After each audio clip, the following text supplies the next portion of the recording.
नमस्कार. मालिकेच्या पुढील काही भागांमध्ये आपल्याला खूपच जबरदस्त असा ट्विस्ट पाहायला मिळणार आहे. आता नाना हे शुद्धीवर आलेले आहेत आणि नाना खूपच जबरदस्त असा धमाका करणार आहेत हे आपल्याला पाहायला मिळणार आहे. तर नाना बोलत असतात आणि त्यांच्या लक्षात येतं की घरामध्ये काय काय घडलेलं आहे. कारण ऋषिकेशला सावत्रपणाची वागणूक दिलेली आहे. त्याचबरोबर सुमित्राने जानकीसोबत चुकीचं वर्तन केलेलं आहे. जानकीला सावत्र सावत्र म्हणून हिणवलेलं आहे आणि त्याचबरोबर ऐश्वर्याची बाजू तिनं घेतलेली आहे आणि आपल्या मुलांमध्ये तिने सावत्रपणा का केला या गोष्टीचा नानांना खूप त्रास होत आहे आणि नानांना सगळं माहिती आहे की काय केलेलं आहे. या सगळ्या मागं कोण सूत्रधार आहे. कारण जानकीचे दागिने सुद्धा तिच्या कपाटामध्ये खोटे दागिने ठेवलेली व्यक्ती ऐश्वर्या आहे. त्याचबरोबर ऐश्वर्याला आजी साथ देत आहेत. या सगळ्या गोष्टी नानांना कळलेल्या असतात. आता नानांनी मृत्यूपत्र तर बनवून घेतलेलं आहे, पण खूप मोठा धमाका होणार असतो. तो म्हणजे नानांनी ते मृत्यूपत्र अशा ठिकाणी लपवून ठेवलेलं असतं ते कोणालाही माहिती नाही. त्यांचं जे देवघर आहे म्हणजे देवार आहे त्याच्यात एक कपाट आहे आणि त्या कपाटामध्ये ते मृत्यूपत्र नानांनी लपवून ठेवलेलं असतं. पण त्या मृत्यूपत्राची एक कॉपी ही वकिलांकडे असते आणि जेव्हा वकील घरी येणार त्यावेळेस जो धमाका होणार आहे त्यामुळे सुमित्राच्या मनातली सावत्रपणाची भावना उफाळून येणार आहे आणि सुमित्रा पुन्हा एकदा राडा करायला सुरुवात करणार आहे. तर हे सगळं जेव्हा घडत असतं तेव्हा नाना खूप मोठा धमाका करणार आहेत आणि सगळी सूत्र जानकीच्या हातात देऊन सांगणार आहेत की नक्की नानांनी काय केलेलं आहे ते. तर आता नानांना घरी आणलेलं असतं. नानांची तब्येत ही सुधारत असते. नाना घरी आलेले असतात आणि त्याचबरोबर मग वकील साहेबांना ही गोष्ट कळलेली असते. मग वकील साहेब घरी येतात. तर नाना, सुमित्रा त्याचबरोबर ऋषिकेश बोलत असतात. थोडंफार सुमित्राच्या मनातलं ऋषिकेश आणि जानकीबद्दलचं जे बोलणं असतं तिच्याबद्दलच्या ज्या भावना असतात त्या नीट झालेल्या असतात. त्याचवेळी आता हिम्मतराव हे नानासाहेबांना भेटायला येतात. मग हिम्मतराव आल्यानंतर नाना सुमित्राला, ऋषिकेशला सगळ्यांना जायला सांगतात आणि हिम्मत काकांना ते विचारू लागतात की हां बोला हिम्मतराव. हिम्मतराव म्हणतात की नानासाहेब, माझ्या कानावर ज्या गोष्टी आलेल्या आहेत ऋषिकेश आणि जानकीबद्दलच्या त्या मला काही पटलेल्या नाहीत.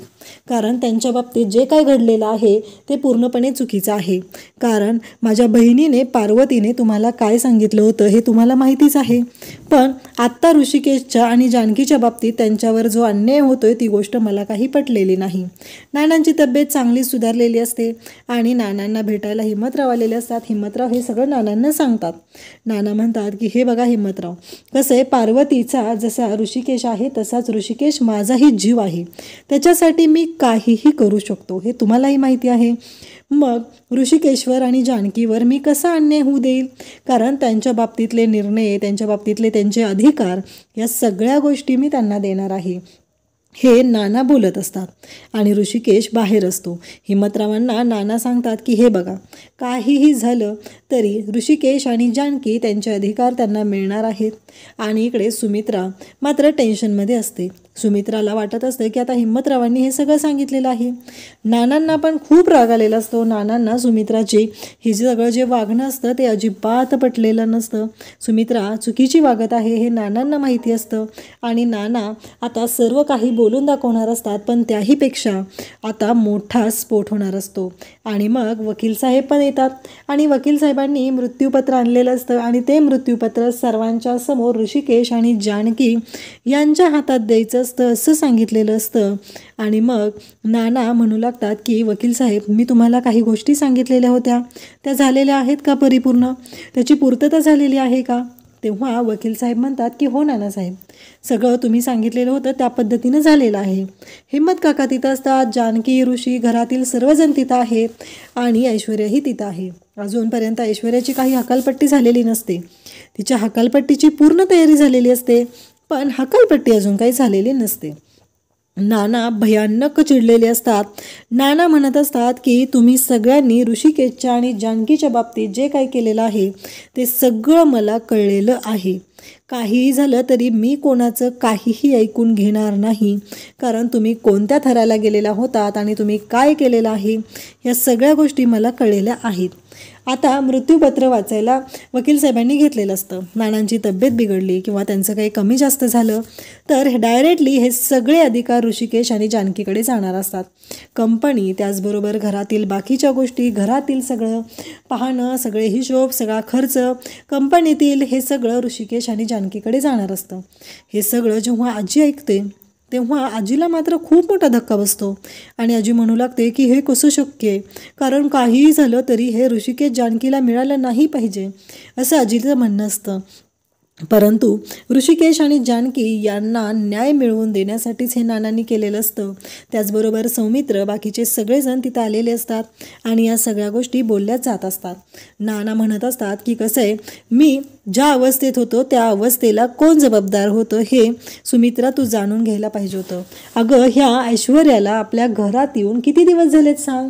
गेली 10 वर्ष झालं जानकी एक हाती हे घर सांभाळत आहे, पण तिने एकदाही कोणालाही दुखावलं नाही.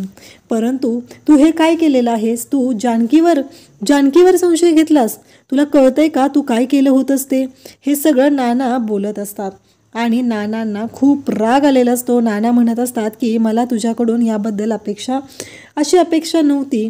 तू चुकीच्या पद्धतीनं वर्तवणूक केलेली आहे. हे सगळं नाना बोलत असतात. नानांना मात्र खूप राग आलेला असतो आणि नाना म्हणतात की हे जे मृत्यूपत्र आहे ते मी आधीच बनवून ठेवलेलं आहे आणि त्याचबरोबर या सगळ्या गोष्टी मी सगळ्या माझ्या मुलांसाठीच केलेल्या आहेत. हे सगळं नाना बोलत असतात आणि नाना म्हणतात की आता माझ्या हातात आहे नक्की काय करायचं आहे ते. हे सगळं जेव्हा बोललं जात असतं तेव्हा नानांनाही या सगळ्या गोष्टींची कल्पना असते आणि नानांनी ठरवलेलं असतं काहीही झालं तरी ह्या सगळ्या गोष्टी आता सगळ्यांच्या समोर येणार असतात आणि मग आता या सगळ्या प्रॉपर्टीचा वारसदार हा आपला ऋषिकेश आहे. ही गोष्ट आता ऐश्वर ह्या सगळ्यांच्या लक्षात येते आणि नाना महत्त्वाची गोष्ट बोलून दाखवतात सुमित्राला की एक गोष्ट लक्षात ठेव, पार्वतीने जेव्हा तुझ्या हातात सगळ्या गोष्टी दिलेल्या होत्या तेव्हा एक गोष्ट सांगितलेली होती की आपल्या सगळ्या मुलांना, म्हणजे सुमित्राला जी काही मुलं होतील त्यांनाही आणि तिच्या मुलालाही समान अधिकार मिळाला पाहिजे.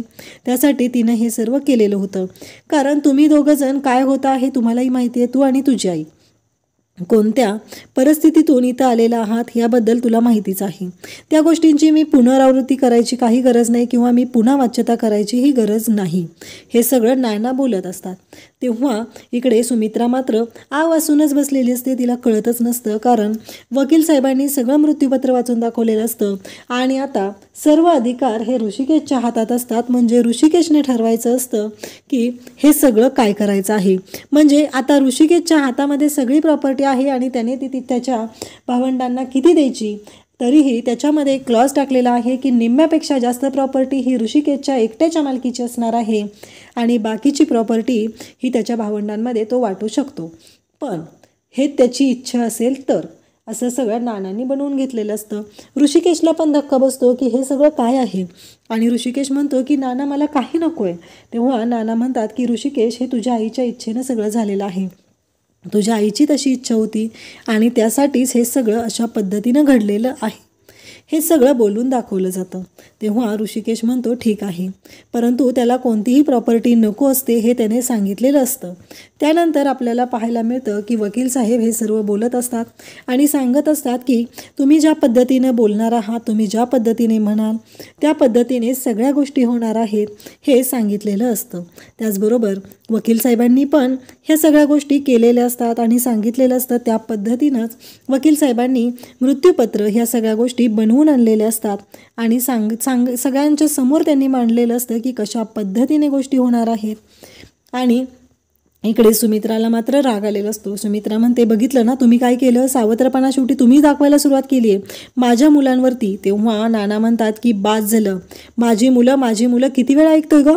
कारण तू विचार कर 10 वर्षामध्ये आणि एवढ्या लहानाचा मोठा तू ऋषिकेशला केला तेव्हा तुझ्या मनात कधी सावत्रपणाची भावना आली नाही आणि आता हे सावत्रपणा आणि माझी मुलं काय लावलेस गं तू सुमित्रा, असं म्हणत नाना खूप चिडलेले असतात. त्याचवेळी आता जानकी आणि ऋषिकेशने निर्णय घ्यायचा असतो. जानकी जानकी आणि ऋषिकेश दोघंजण बाहेर जातात आणि जानकी म्हणू लागते की आता सगळ्यांना हिसका दाखवायची वेळ आलेली आहे.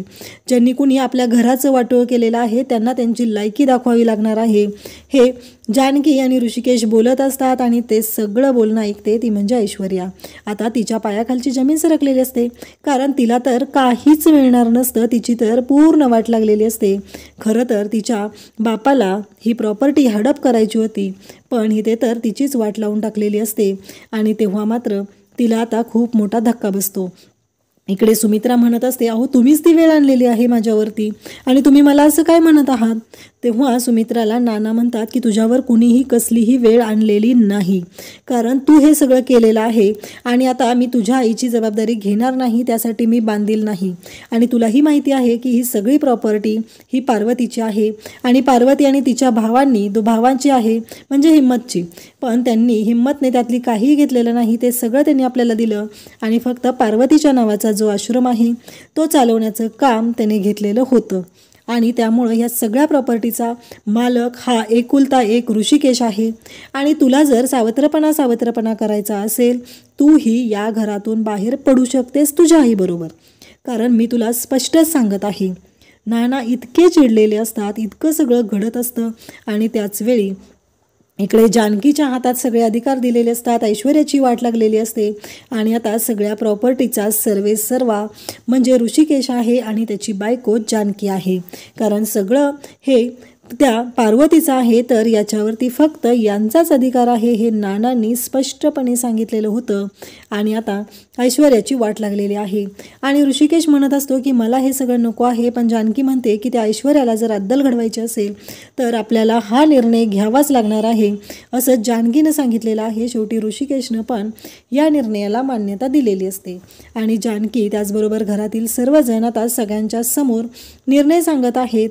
आणि नानांनी आजीला घराच्या बाहेर काढलेलं आहे, त्याचबरोबर ऐश्वर्यालाही घराच्या बाहेर काढलेलं आहे, कारण ऐश्वर्या माझ्या जीवावर उठली याबद्दल मला वाईट वाटलेलं नाही, पण माझ्या ऋषिकेश आणि जानकीबद्दल तिनं चुकीचा विचार केलेला आहे. सोन्यासारखी ती लेकरं आहे, त्यांच्याबद्दल चुकीचं बोललेली आहे. या गोष्टीचा नानांना राग आलेला असतो. म्हणून नानांनी सांगितलेलं आहे की ही मुलगी आपलं घर फोडायला आलेली आहे, तर तिला या घरामध्ये जागा नाही.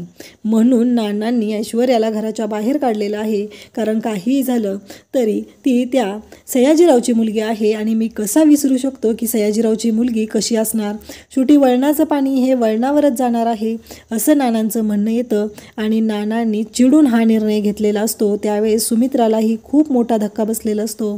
सुमित्रालाही कळायचं बंद झालेलं असतं आणि नाना मात्र भयानक चिडलेले असतात. नाना म्हणतात, त्या दिवशीही जानकीने माझा जीव वाचवला आणि तरीही तू जानकीबद्दल चुकीचा विचार करत आहे. तर नानांनी हा घेतलेला निर्णय तुम्हाला कसा वाटतो.